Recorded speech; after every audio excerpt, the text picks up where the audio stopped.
यहाँहरुलाई नमस्कार मामा नमस्कार नमस्कार धन्यवाद। आज चाहिँ यो तपाईहरुको जोरधारा चोकमा शिव मन्दिरमा चाहिँ के भइरहेको छ मामा यो सालै पछि हैन मनाउँदै आएको आज 2086 फागुन 3 गते शिवरात्रि पर्नु गएको रहेछ। त्यसले गर्दा यहाँ वरिपरि छर छिमेक सबैसँग पूजा हाका लगभग गरिसक्नु आँटेको छौँ। मामा यो मन्दिर कसरी निर्माण गर्नुभयो यो अब एउटा लोकल ठाउँमा अब तपाईहरुले मनाइदिनु हुँदैछ हैन शिव पूजा यो कसरी चाहिँ मन्दिर स्थापना गर्नुभयो र यो कसरी चाहिँ सञ्चालन गर्नु हुँदैछ सुरुवातमा 48 सालदेखि बस्दै आएको यो सानो धारा थियो।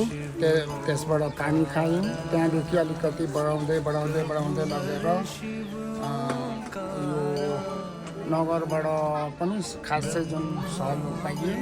यसपालि ब्यासीको देउसी भाइले कार्यक्रम र श्रमदानबाट यो वालहरू हामीले बनाएको ए आफ्नै श्रमदानदेखि नै त्यो वालहरू निर्माण गर्नुभएको स्थापना गरेर सञ्चालन गर्नु हुँदै रहेछ। यहाँहरूलाई पनि अब धेरै धेरै धन्यवाद।